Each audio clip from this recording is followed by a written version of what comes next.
Okay, so what do you think? Shall we get started? Sure thing. There's Naomi also. Great. And Okay. then I think we're everybody according to the plan. So yeah. Well, welcome back, everybody, and I'm glad to see some of the ones that we had missed last time, your faces. It's so nice to see you back again.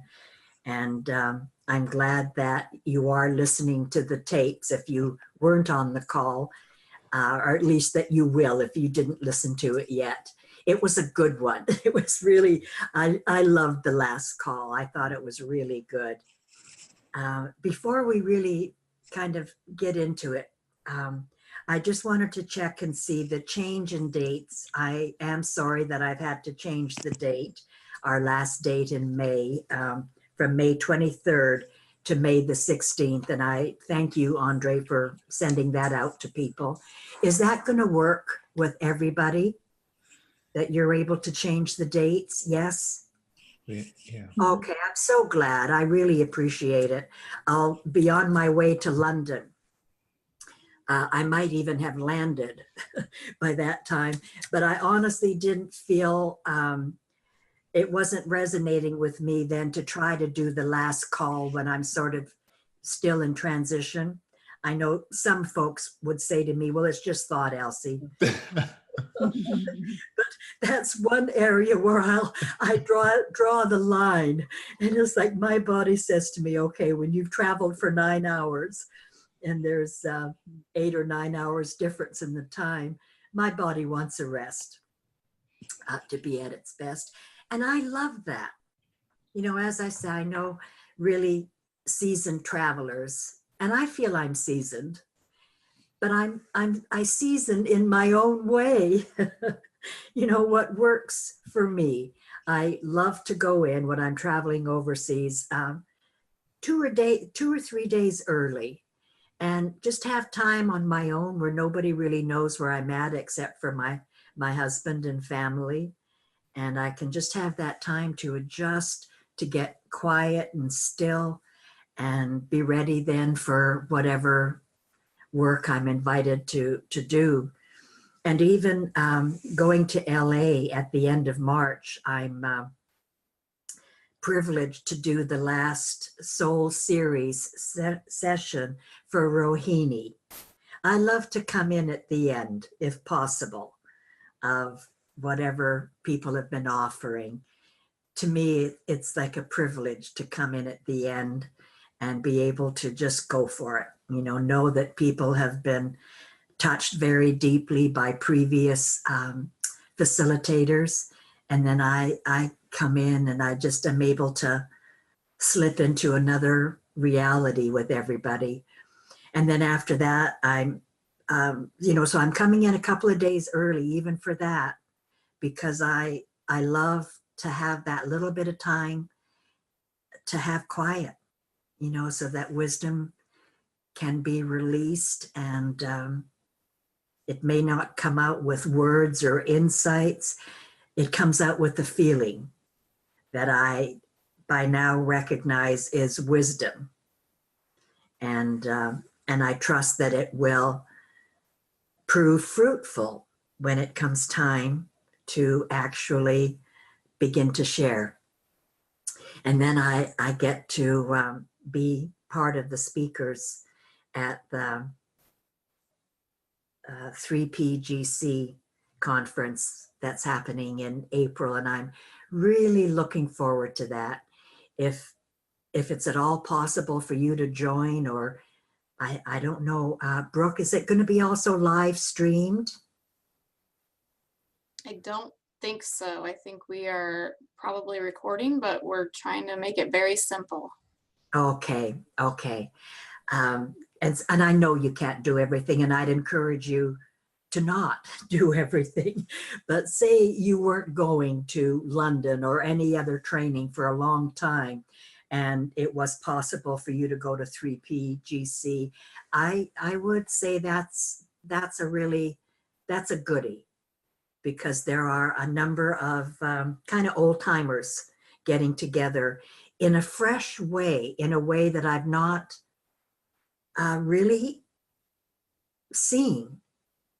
And I'm excited about it. I'm excited that even us old timers who have been around since the beginning can look at each other with new eyes and fresh eyes and know that that's driven by wisdom. It's so hopeful to me because I grew up in a family where that didn't happen. If you had conflict with a relative or even a neighbor, my family culture was they would harbor that pretty much for the rest of their life. That's how they were brought up, and they had no new thought that there was another way to hold and cherish relationships. And so that's how I was, is that if my friends if we couldn't find alignment, I always felt I was in the right and they just weren't seeing it. And this is when I was so out to lunch, but I still felt, well, no, life is hard. I don't know why you're so happy. And that's how I was with Sid. It's like, life is hard, Sid. It's different for you because you've had this profound experience. I haven't. So like, kind of get over yourself. It's hard. Life is hard. Why don't you get that? And I couldn't understand why he would grin at me. That was most frustrating. But that was the way I was brought up. That was my culture, my family culture. And so to know that you can be in relationships and still find each other new, find newness in each other, that you can kind of fall in love all over again. Gosh, that's a beautiful gift. If that was the one thing, the one gift we took away with us in this understanding, that in itself would be life-changing and life-sustaining for the rest of our life. Because relationships is a huge part of our life. We don't live on our own. Like, even if we live on our own, there's society. We're part of society in some capacity. So even if we were a hermit, there may be some society somewhere if we go to the store to purchase something.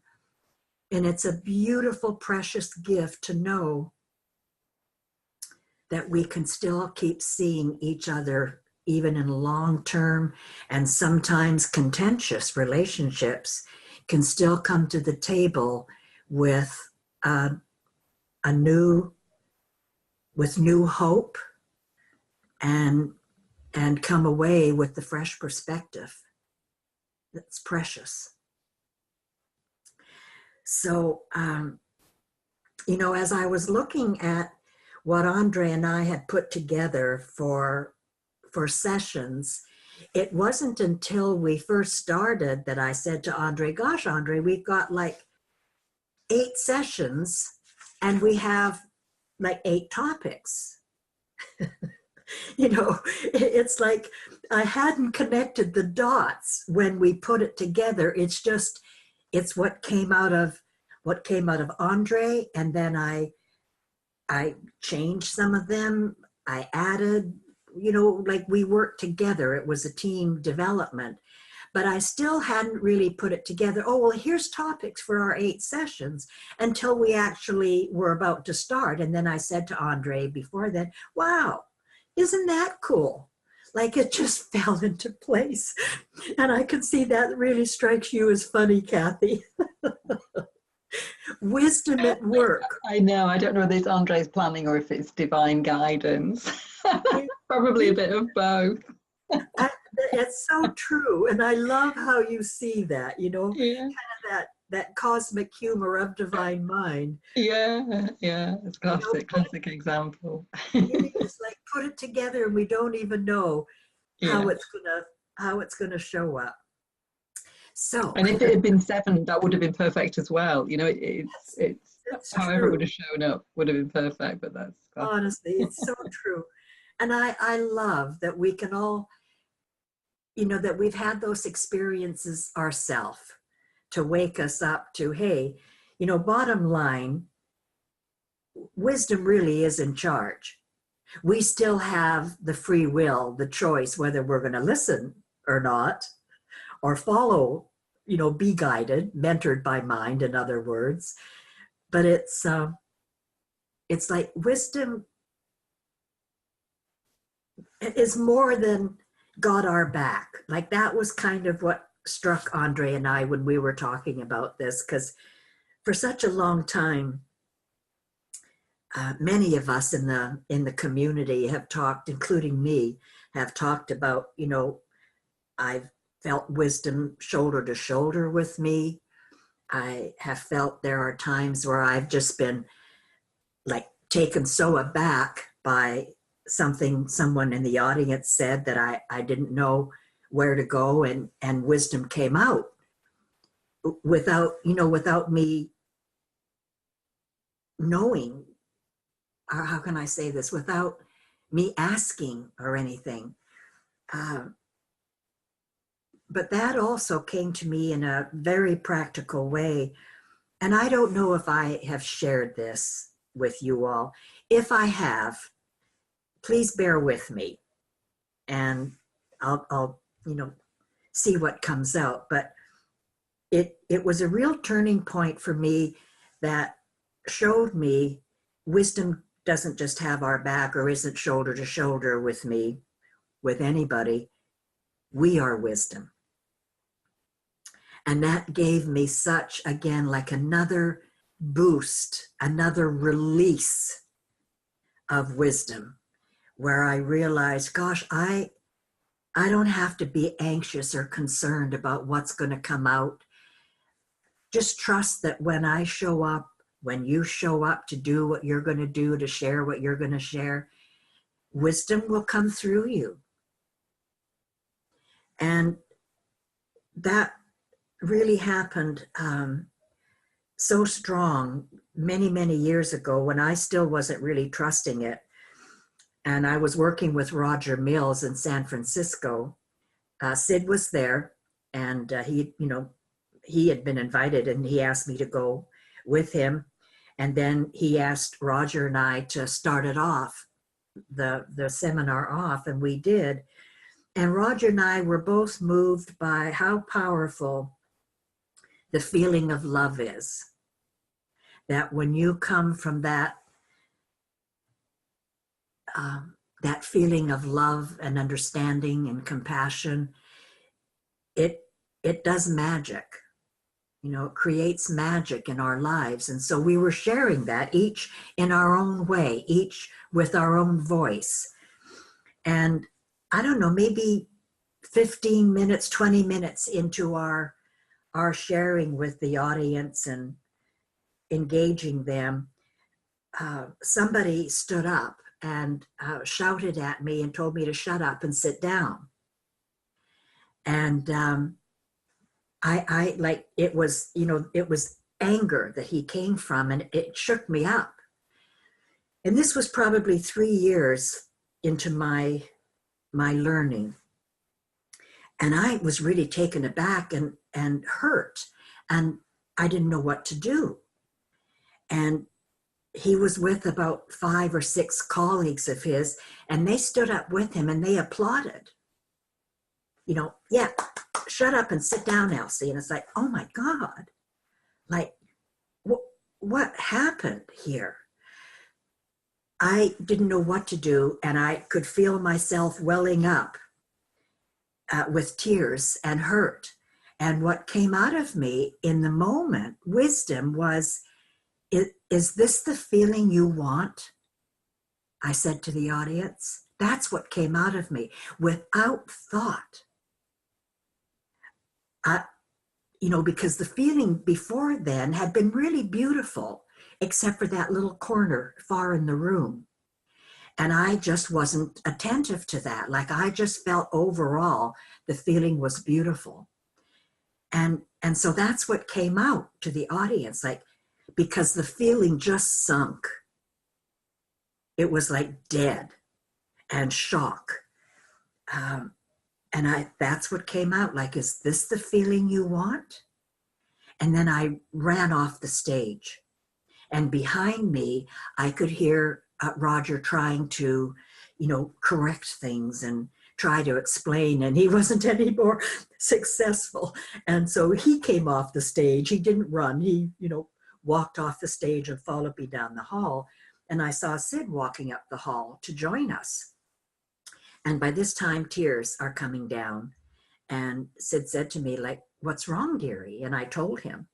And he kind of grinned at me and twinkled at me. And it's like, "Gee, Sid, this isn't a laughing matter." Like, I wasn't seeing any reason to grin at me. But he found what happened to me rather endearing. Like, he didn't take it personally like I was.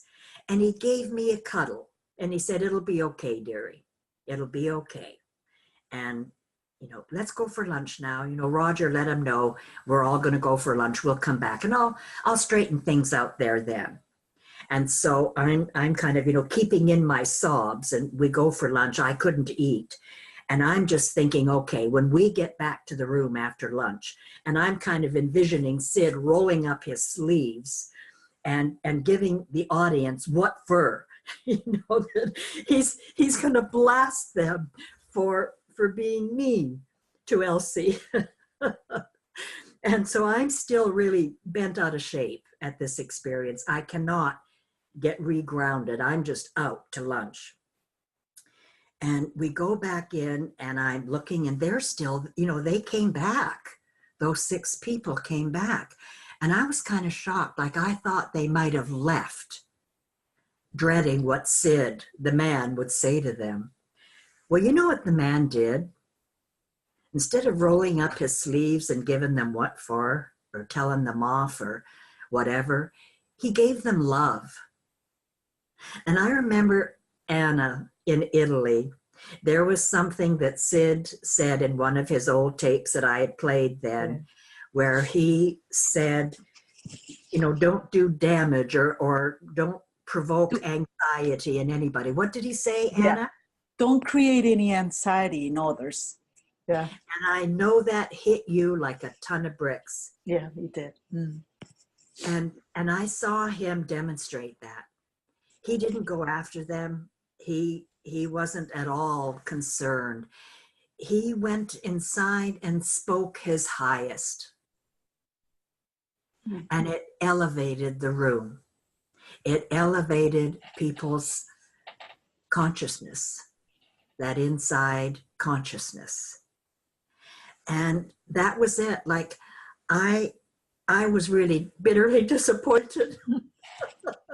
Probably the only person's level of consciousness that didn't go up was mine. I was disgruntled. It's like, "Gee, Sid, my pal, like, what's up with this?" But at the same time, this dichotomy of my wisdom responding, like, it's like, wow, there's something unique here. And the intellectual, the ego part of me is dismayed.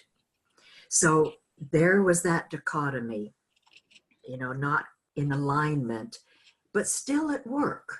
There was distance, but still at work. That night, I barely know what happened after that in the session. I don't know if Sid ended up talking to that group. I honestly don't know. What I do know is that then there were a group of us going for dinner, and I said to Sid, "I don't want to go." Sid, "I just can't." Like, I was still licking my wounds. "I can't go." And he kind of said, "Elsie, get over yourself. Let's just go. This will help you get it off your mind. Let's just go. Stop thinking about it." And so reluctantly I went. We got in this van because there was a number of us, and Clyde T. Mills, now who was Clyde T. Mills, but at that time she knew Roger. I don't even know if she was, his lady friend or anything at the time, but they knew each other. She was in the shuttle, the van with me, and she was sitting next to me, and she said, "Elsie, I just want to thank you so much for what you said before you got off the stage this morning. She said, that did more for me than anything. And I said, what do you mean? And she said, because it was such a beautiful feeling. I was in such a beautiful feeling when you and Roger were talking. And then, you know, with that fellow, when he came up with his anger and what he said. And then when you said, is this the feeling you want after the feeling went down so badly? I got it. Like I got how the feeling is our guide, because that's not what I wanted. And I never understood when Sid would talk about the feeling, like the feeling is our guide. Let the feeling guide you. You don't have to understand. Like, how can you not understand something and still get a feeling and it guides you? How can that be? That's so opposite to the way we learn via our intellect. You know, like with our intellect, we're meant to grasp. We're meant to understand what we're being taught. But with this inside out learning, we don't even have to understand it. The watershed is like if you get a deep feeling, that's our true nature stirring. Our true nature is recognizing the truth of what is being said, even though our intellect hasn't grasped it. So when Clytie said to me, I got it for the first time, I got the distinction between like a negative feeling and a feeling of love. And I gained some understanding, so thank you. And it's like, I'm looking at her because she got it and I didn't. Like I still was harboring, ain't it awful what that man did to me? I was still taking it personally. Psychologically, I didn't see his innocence at all. And so I kept mulling it over. I worked it during the night. I'd wake up and on, off and on, off and on, and I'd work it. When we got back to the island, because after that, like Sid didn't ask me to share anymore. He just kind of left me. And when we got back to the island that following weekend, he made a tape called Wisdom, which is an old audio tape. And I'm going to talk to Andre about this, that at some point I would like to play a little piece of that. And I'm not sure how to do it, Andre. You know, we'll talk about it later, but I'd like to play a piece while we're on Zoom. So kind of, put that in the back burner and we'll talk about it, because I think you'd really love that. Because in that tape, he starts off by saying, I really love what Roger and Elsie did this past weekend in San Francisco. And he kind of shares about what wisdom is, how he sees wisdom as a spiritual reality. A spiritual reality from the inside out. And as he was talking about the value that he saw we had shared with the audience, at that point here on Salt Spring, as I'm listening to him, I'm still in it, It has settled a bit, but I was still working it. And I'm thinking, God, how was that of value? But somehow, again, my wisdom was resonating more with him that evening. So this is like a week or two later, and finally I'm coming out of my ain't it awful mode. I learned a lot from that, because at one point after that, after Sid talked that Friday night on Salt Spring, he said to me, dearie, one of the blessings, one of the silver linings in what you perceive as a cloud was that this will never happen to you again. If you ever receive a challenge again in your audience, you will respond differently, because you've learned from this, even though you don't recognize it yet. It's like, really? really, okay.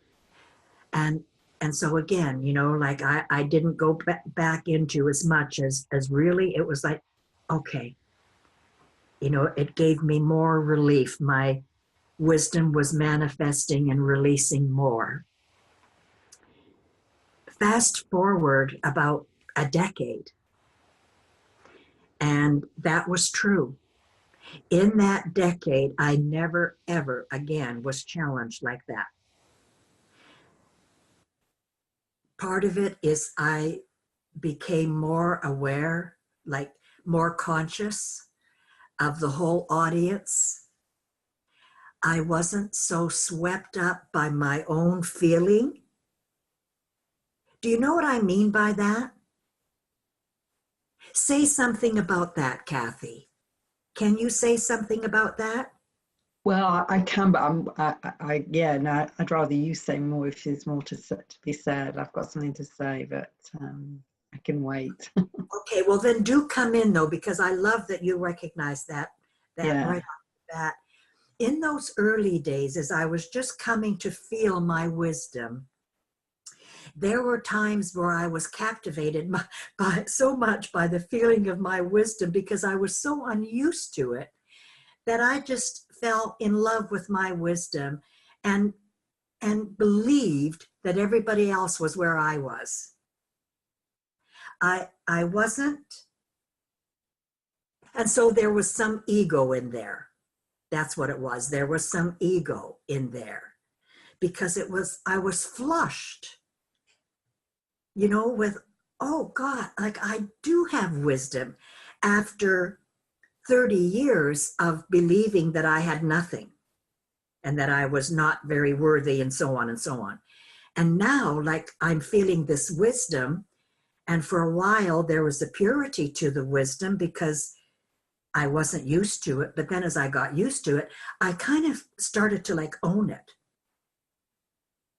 And I got swept up by that feeling of wisdom, so that I was more aware of me than I was genuinely like radar with the audience, where my attention then, my consciousness, my spiritual consciousness was very in tune with the other souls in the room. And there was more oneness instead of more Elsie. That's the best I can say it at this moment. And I do see like a few little kind of nods there, So that was in place, is that I was more aware, more sensitive to the other souls in the room. And also that if somebody did become confused, let me back up before that. I also found that allowed me to speak more from the inside out. And so there was less clutter coming out. Like there was less Velcro attached to my sharing, less intellect attached to my sharing. So people's intellects weren't as stirred, and there were less questions coming out from people. There was more that feeling like of recognition and stillness and less questions. And so then occasionally, if there was a question, say I had slipped into my intellect a little bit, and so there was some confusion, and somebody did ask a question, and I would respond as best as it came to me. If they still weren't getting it, and I could feel that, okay, we're slipping here, I would ask with genuine respect, could we set this aside for now? Like, I don't know how else to respond. I didn't honestly feel that I wanted to ask other people to jump in at that point, because I didn't want like a whole bunch of other intellects coming in. and I wasn't trusting other people's wisdom yet at that time, to be frank. And so I just, as diplomatically as I could, asked if we could just set that aside for now with respect, and let's talk like at lunch or during the break or something. And they'd be okay with that because it was genuinely respectful. And then somebody sometimes might even offer something that was from their wisdom. So without me saying, like, does anybody else have something to add, say at that moment, because I wasn't in that place to do that authentically, somebody just might do that from their own wisdom, feel moved to share. And then it was beautiful. I was guided by the feeling that, oh, that's beautiful. You know, thank you for sharing that. Thank you. And so that prediction was true. I never, ever had another challenge anywhere near like that. The questions got less and less because the feeling of everybody's wisdom joining together became stronger and stronger. And people, much of the time then, just kind of, when they've slipped into their own wisdom, you know, they're kind of nestled in their own wisdom. It's like, I'm good. Like, I'm good. And that's when then oftentimes you move into silence, where it just goes beyond words, and we are in that meditative state.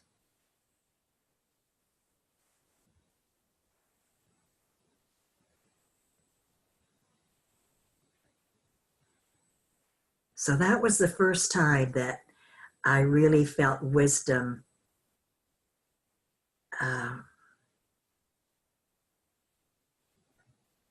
spoke through me, and yet at the same time, like even after that, I continued to talk about wisdom has my back.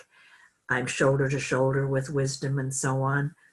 But then another life experience would come along, which would once again give me the opportunity to evolve, like it does for all of us, mentored by mind.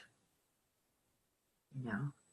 So now I just want to pause here and hear if you have anything, you know, Kathy, if this is a good time to share, or, you know, whoever would like to add something to this. Well, for me, Elsie, I don't think you could have told a more perfect story. And so what's coming over me in this moment is how absolutely, I you know, use the phrase joking in the divine guidance a few minutes ago, and how absolutely this demonstrates to me in this moment the wisdom that's coming through your voice to me.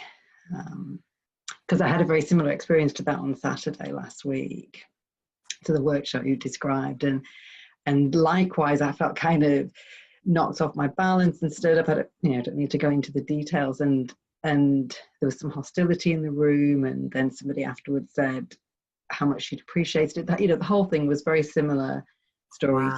to the one you told. And so over the days, obviously, you know, my thinking settled, but you said a few things that have just sunk much deeper with me. I think you know, what's it said to you about this will never happen to you again. And I've always believed that. I used to have big teams of staff when I worked, and like I always believed that about them, that when people make mistakes, and especially when they feel it really deeply, it takes something away from that it's something that can't be learned by, you know, do ABC and you get it right. It's something that almost has to be a felt sense. And so that I really heard that. And likewise, there was too much of me in the first part of the workshop. And all of the things that you said, it was almost a mirror of my experience. Wow. Wow. And what you said about the innocence as one person who's very hostile, and I thought I hadn't been taking it personally over the last few days, but I had not been again seeing deeply enough the innocence in her and in her hostility towards me. And so again, that's kind of like, okay, you thought you saw that, but actually you didn't see that. And so all of the specific things, but I think more than anything, the sense of you could just not have said anything more perfect, Elsie. And that for me is why, where did that come from? That was what I needed. You know, that was what wisdom was delivering to me in this moment. So yeah. I mean, I don't know how it happened, but I'm so appreciative. I love that, Kathy. I really do, because, you know, again, like, why did that example come to mind? And even like, I know that more than you here in this group have been touched by that story, but especially that something similar happened to you just a few days or a week ago. I love how, you know, that wisdom continues to just not pull out of us, reveal out of us, I don't know another word for it, that is the most perfect sharing that could be. You know, it makes everything so gentle in our sharing. And the gentleness for me brings like gratitude and deep feelings, like even after all this time, you all, of being a student, just so you know, like even if you've been a student for 1 year or 2 years or 6 months, that even after 43 years, you still are absolutely learning new things. Like I said when we started, seeing life anew, but your feelings of gratitude continue to deepen. Like how blessed are we to start this journey and honestly know there's no end to it. There's no end to the beauty, to the ease with which we'll continue to live our life. It's not saying that we won't come up with challenges, you know, psychological, physical, whatever. But we still have this thing inside of us, this essence that has been released and can never be hidden again. Never. And I'm not saying there can't be a cloud now and then, but once you've had an insight, you're on an infinite journey. Case closed. And that in itself is a gift, to know that, you know, to cherish that. I'm going to come back again to see if there's anything more. I want to add one little tidbit. About 15 years after that incident in San Francisco, I was at an annual conference where Sid wasn't there. It was just like, you know, a number of speakers from around the country had gathered together to do this annual conference. And somebody came up to me during the break and said, Elsie, I've heard you tell that story about what happened in San Francisco. And I happen to know that man. He's here today at this conference. He was actually a famous author who had written a series of books on love. But it was kind of like a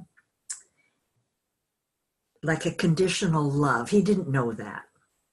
But it was kind of a conditional love. Like, if you do this, you'll receive love, you know, like that. That was how he saw things.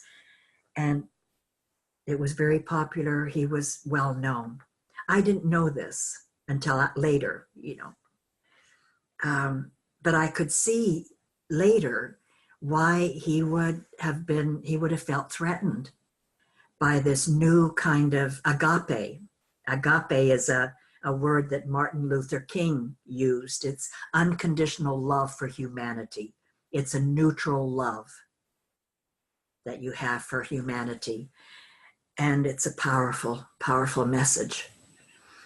So this colleague of mine said, that story, the man is here.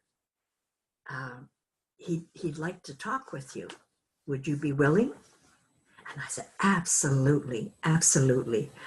So I went over and I didn't recognize him, and he was a little hesitant as we shook hands at first.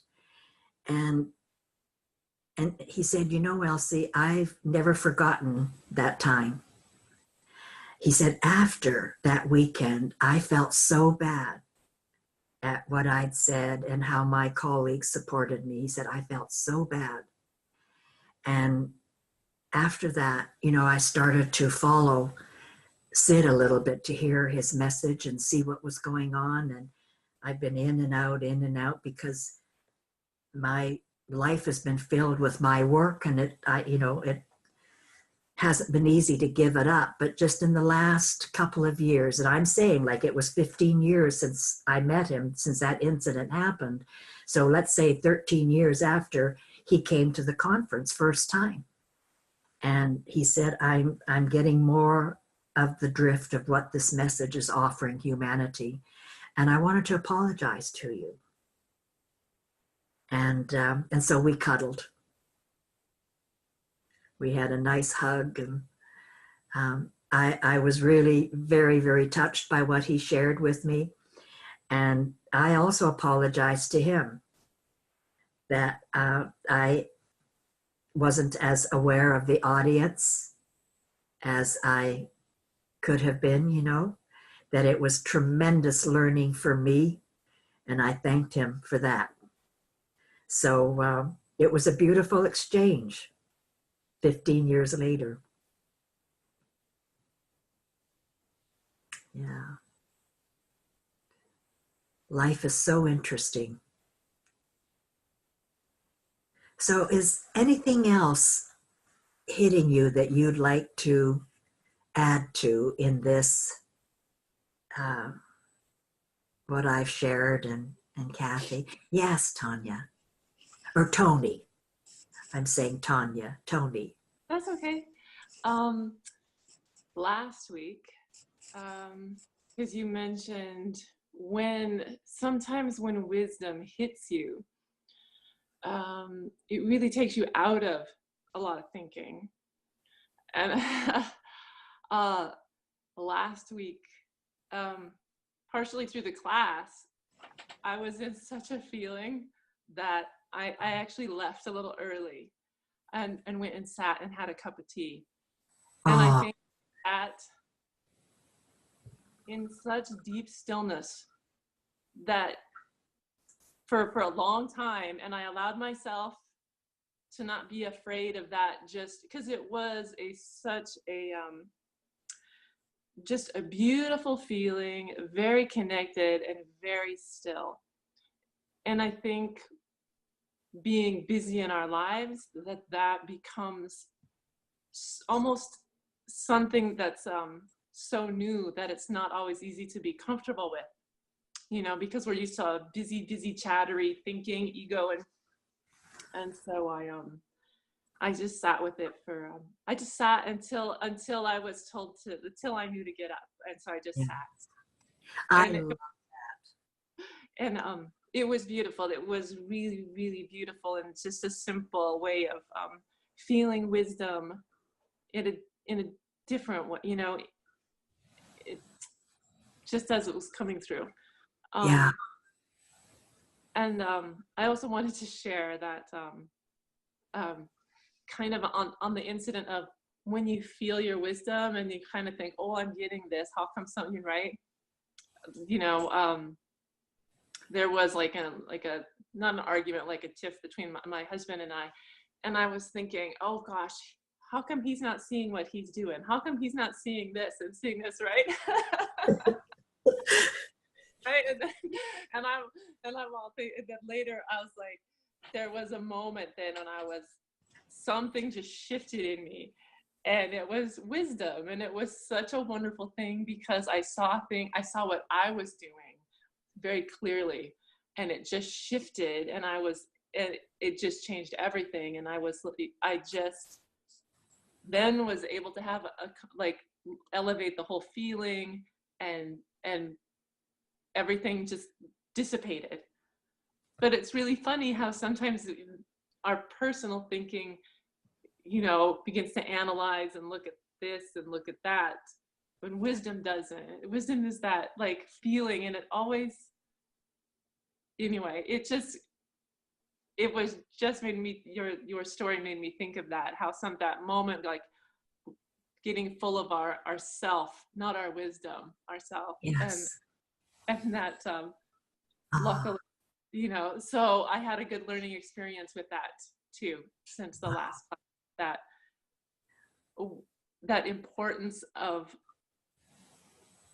really looking for that feeling, even if somebody else can't, even if they're not seeing it, to come from that place and let their wisdom and let them open in their time. oh, wow. And so that was a huge, a really nice moment of learning. I love how you shared that. Thank you.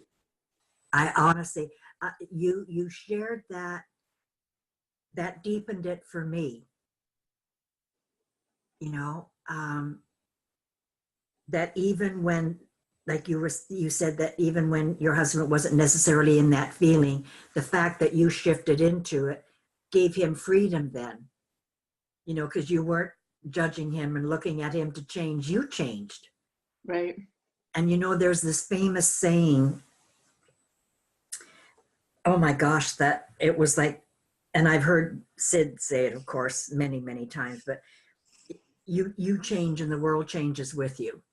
You don't go to change the world. You change and the world changes with you. And that's just the perfect example. And I'm going to say this again, Tony, I loved how you expressed it with your understanding, like your unique voice, because it helped me and perhaps every other person on this call to hear it different. That's what I'm wanting you all, like Kathy, when you talked about what was happening with you and Anna and people last week, the value of that is just, it's beyond kind of what I can say, because each unique voice is like a soul that is woken up. So it's not just your voice sharing the words, it's the feeling, as Tony said, it's the feeling behind it. It's where it's coming from. That's what's so important. Like, your voice isn't just your words. Your voice, as we're talking about our true nature, your voice is the deepening of your true nature. It's the depth of your feeling that helps the world, helps you and helps the world. I was talking to someone yesterday, and just a beautiful call where she was sharing with me some of the work that she's doing, and there was a lot of details about the work, like how many, where, what the work is that the people do and all that. And I listened, but I was interested in her. Like, how do you work? Like, how do you offer what you offer? Talk to me a little bit more about you rather than the surroundings of you. And she wasn't quite sure where to go with that. And finally she said, well, I speak truth. And I could see that the people were impacted by that. And I said, wow, that's really beautiful. And she said, well, that's not me though. That's not me. And I said, like, Well, yeah, it is. Because truth is coming through you. So that's you. And she said, well, not really. And I said, well, how do you figure?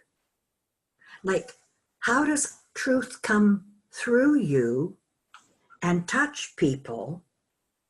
And you're saying it's not you. Like, that's the form and the formless together, right? It's your body, your voice, but what's coming through you is the formless. So it's the formless and the form offering this truth.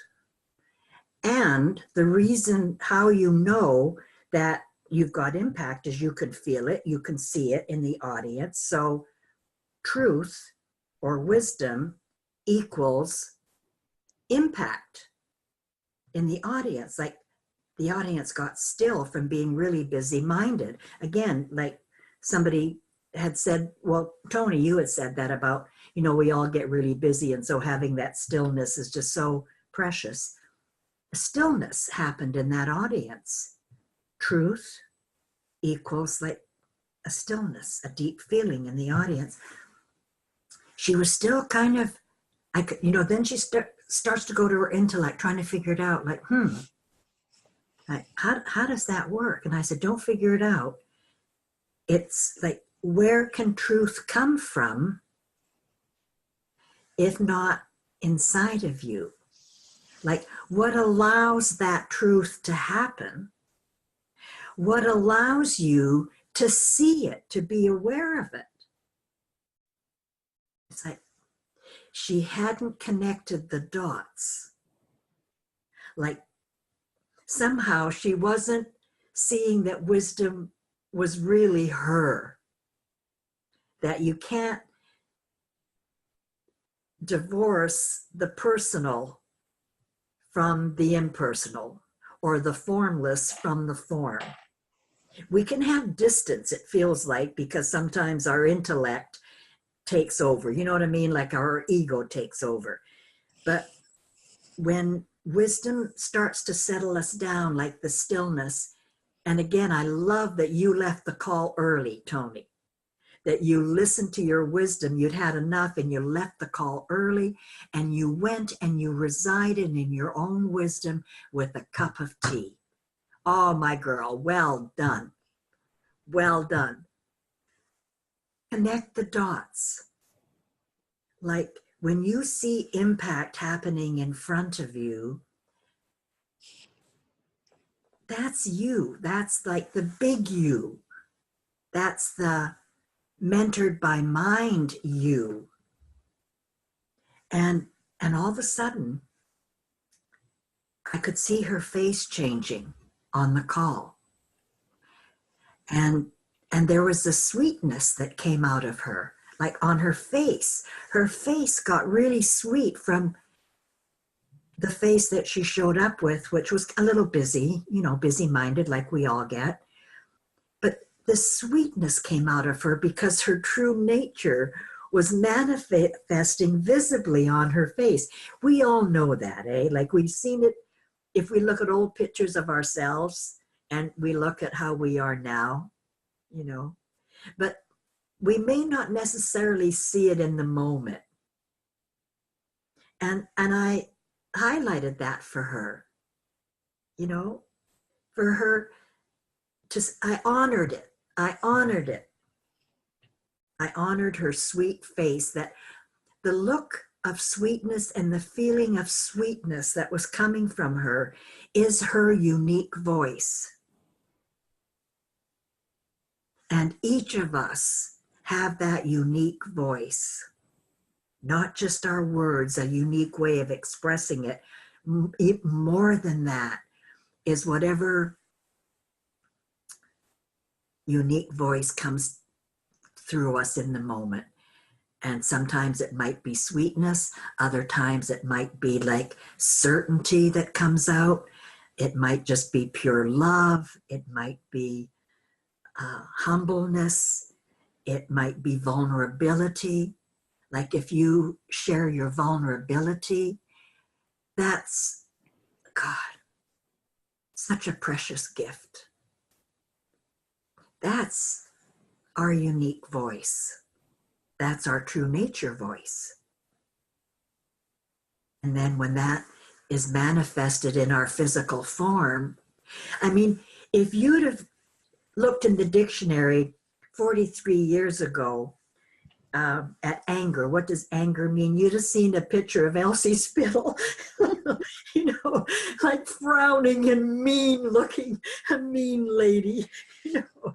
And yeah, and so that, the before and after picture, you know, it really is.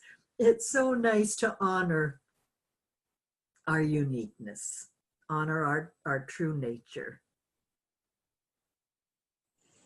And by the time we left our call yesterday, just in simply honoring her, helping her see to connect the dots between there's wisdom and there's impact, then you know wisdom is at work.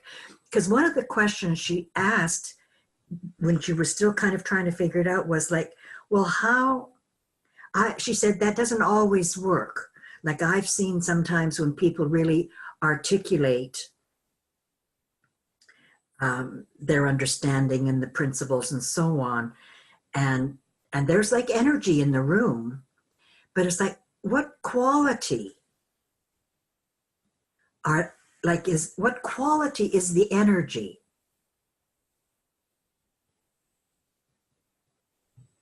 Like sometimes I'll say at the London conference, when there's so much busyness and there's a lot of breakout sessions going on at the same time, and they know I feel like this, so I'm saying it with respect. But sometimes there's almost like a frenetic energy that happens. Lots of energy, but it's like, it's frenetic energy. So that's another thing I want to offer and just share with you, to do with it what you will, like if it resonates or it's thought-provoking for you or whatever, but just the different quality of energy. And that's why, again, I love when Tony said, you left the call early and went off and just rested in that silence with a cup of tea. I love that.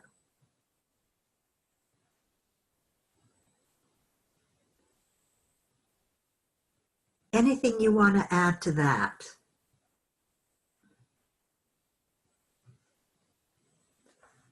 Hi, Brooke.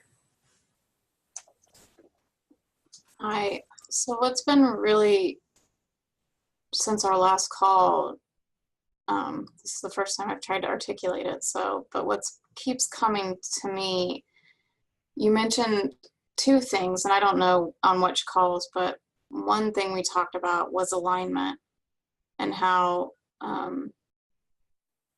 we are one, but we can feel separated. And then another thing that you said that really, just these two words have been going over and over in my mind, is soul care. And what I've seen just in the past 2 weeks about that is the feeling, you know, I think I misunderstood what that meant, like the feeling meant. And what I'm seeing is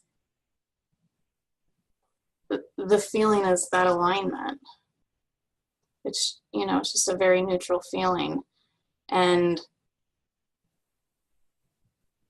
when you don't have that, or when I don't have that, it's just my wisdom telling me to have more soul care. Yeah. Yeah. And how that's really come through in the past 2 weeks in a very practical way is me and my brothers are planning a surprise 50th anniversary party for my parents, and it's tomorrow.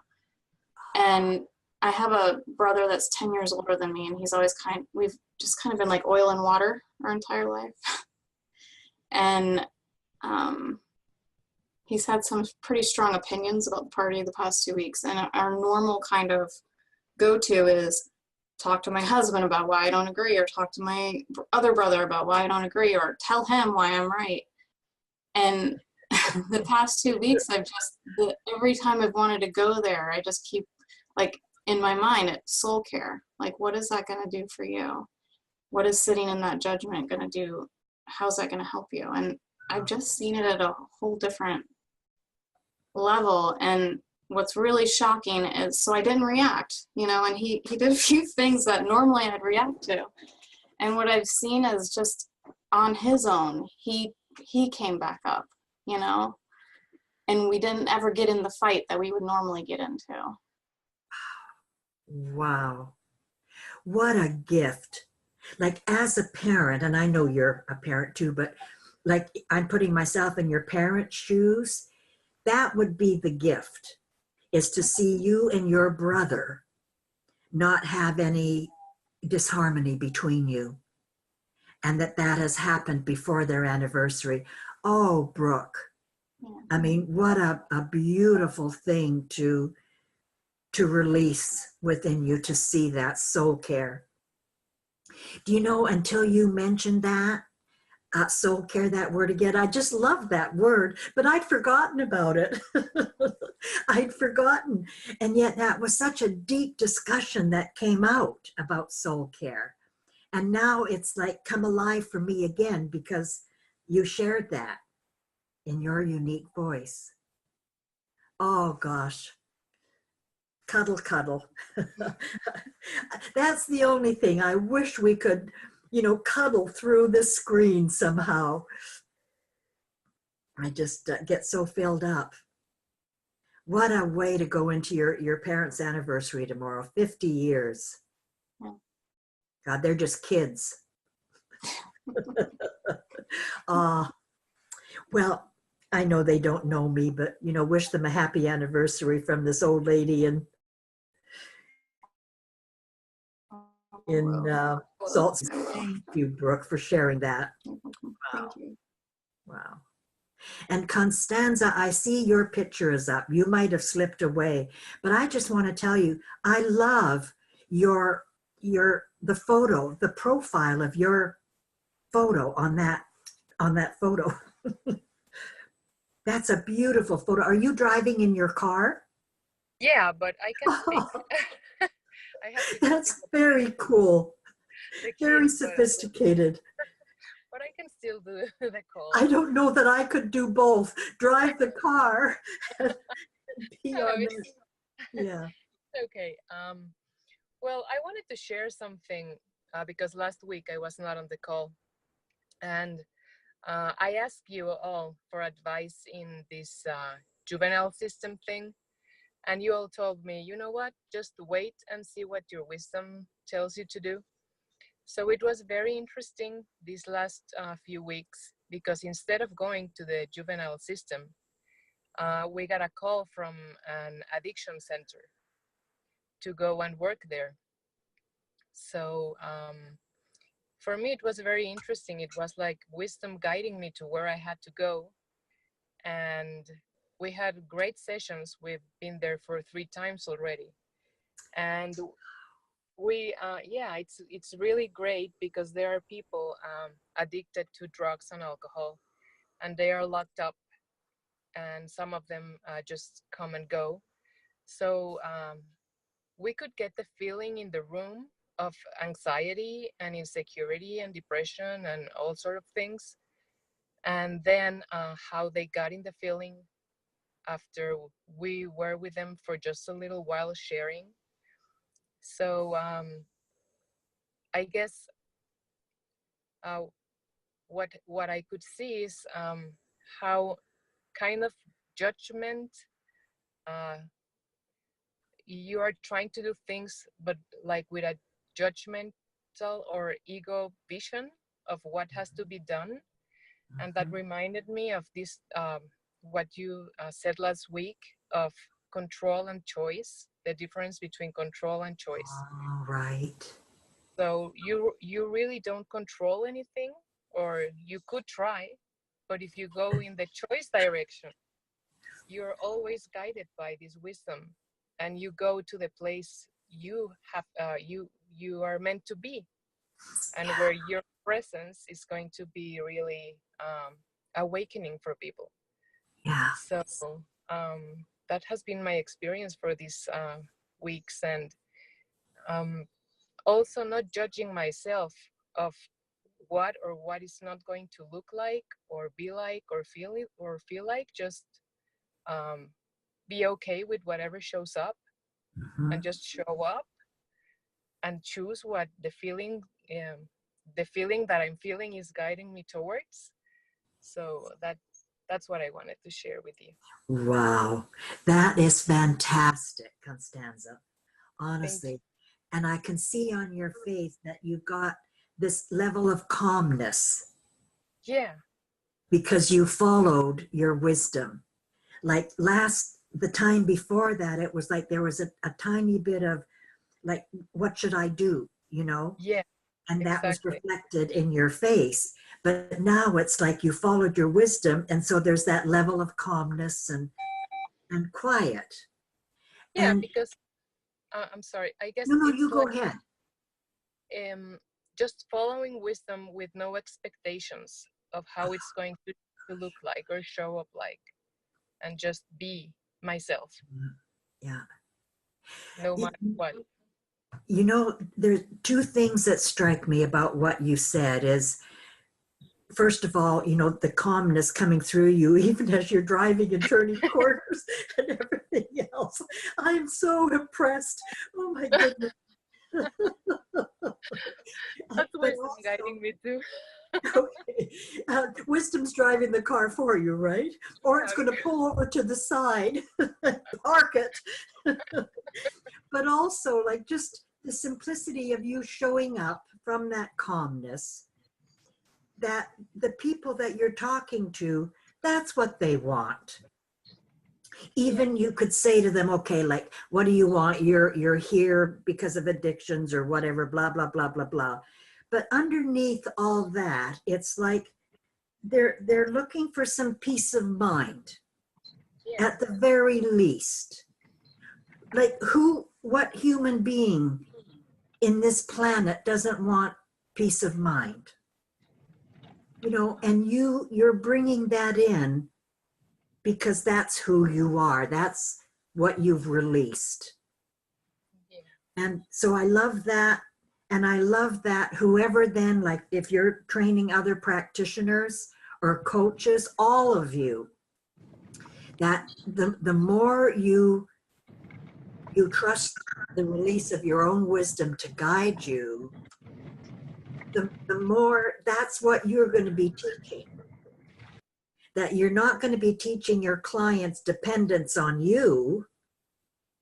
You're going to be teaching your clients dependence on their wisdom, that they can count on their wisdom. and Because you I know thought, what, oh, yeah, sorry, go ahead. just as you said that, that was something we talked about when we were going to the addiction center.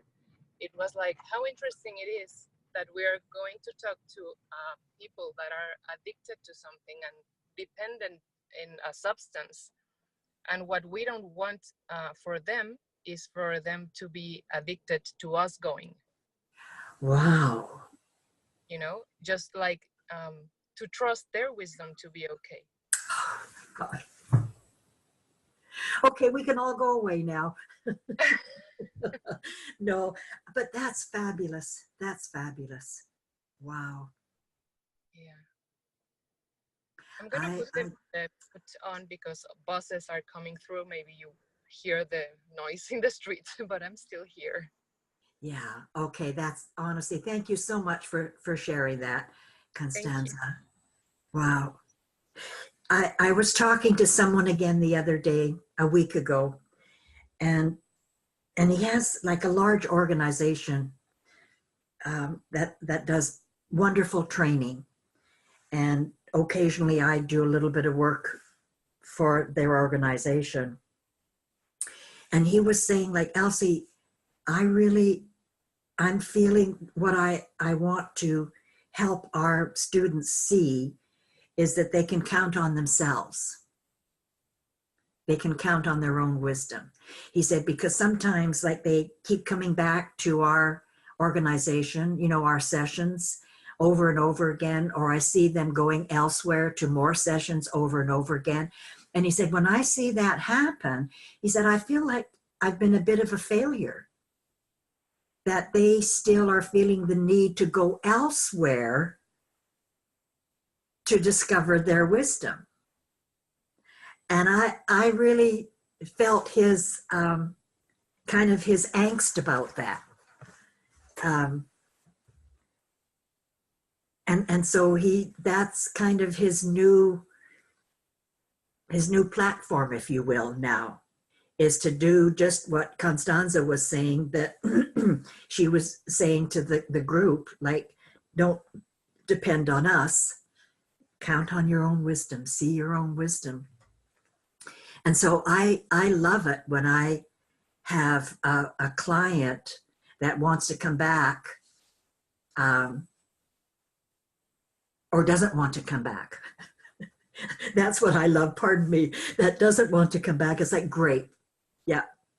And I've had people that have been doing beautiful work, and they may come to a retreat or something where they also get a really deep feeling from the retreat we're doing. And then they'll say, gosh, you know, I'd love to be mentored. Would you mentor me? And it's like, get out of here. You know, you don't need it. You don't need it. Honestly, you just, what you're offering now, what I feel from you, the feeling I get from you is so rich. And what you've shared in the retreat, you don't need it.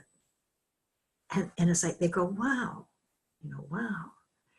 And so when we can do that, when we genuinely can honor people's wisdom and say, just live your life. And like Brooke, you know, that your relationship with your brother, what could be more precious than a family relationship? I love that we have, you know, a dedication to serving humanity, but bottom line, to see the results in our own family, that's such a gift to see that. Such a gift. Yeah. So, Alicia, do you have anything, my dear, that you want to offer, or? Not really, Elsie. I'm just enjoying the moment. Okay. Thinking into the feeling. Yeah, I can see that. I can see Yeah. that by your face, that you're really Yeah, thank enjoying. you. That's beautiful. That's Thank beautiful. you. Okay. Anybody else? Carolyn? Vicky? Naomi? No? Yeah? Anna? I just, I don't know, I'm very touched on this call, but that sense of freedom, you know, it was like, oh, this is a deeper meaning of freedom. Like, that it has nothing to do with the intellect. It has not, I remember when you said once, the intellect is too slow. And that also was like, wow, yeah, it's true. And suddenly it's living in another, it's almost like another dimension. Yeah. And another dimension of freedom where, you know, like you were saying, with respect, you can say, I don't know right now. I don't have anything to say right now. And there is such a freedom of that. And I'm finding myself more and more in that place where it's not doing something out of, you know, with that anxiety thing. It was like, if there's injustice, I'm right to do this, you know, ego, it's ego there. No, it's over, and I'm just free to,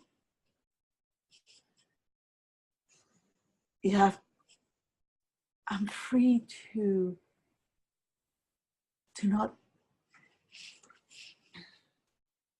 not create any anxiety in people, but also to maybe just stay quiet, you know, in a situation that could feel unjust or unexpected or uncomfortable or not nice, but it happens, just to stay quiet or just keep the kindness, the feeling of kindness, the feeling of presence, even in that. And within that, underneath that, what a freedom. That's what I'm in touch right now, that I'm experiencing more and more. And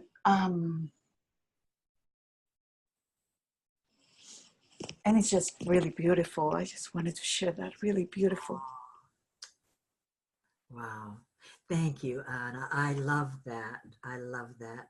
Because doesn't the world need more kindness? Yes. No, it really just, and that's part again of what I love about this understanding, that it offers, that love just offers so much compassion for a world that is hurting and people that are hurting. And that doesn't mean that sometimes like we don't take a stand, and that we may march if we feel moved to do that, but to also have that freedom, that you can march in your office, simply by resting in as deep of our essence as we can, knowing that that is rippling out to the world invisibly and helping the world. And I know it may sound woo-woo, like how can that happen? How can you sit in your office or in your front room or in the car, as Constanza was, and be in your essence, and how is that going to help the world? But if we back right into our divine mind again, as Kathy has said a couple of times in the conversation, like being, guided by divine mind, and that everything behind life is energy. This pure, formless essence of life is energy. Then when we're nestled in that, it's stronger. Like the more of humanity in our planet that can nestle in that, sends that energy out in the same way that pockets of sanity. I was working with a psychologist who was working with inmates, was a counselor with inmates outside of Las Vegas. And he talked to me. He brought in Second Chance and In Quest of the Pearl, and would use those books as texts for the people that came into him, the inmates. And he said to me, Elsie, I see pockets of sanity in the prison yard when I look out the window. I can see that the people that I've been working with that are learning about Second Chance and this transformative message, wisdom that we have inside of us, and I can see pockets of insanity where they haven't had any of this. They don't know what's inside of them.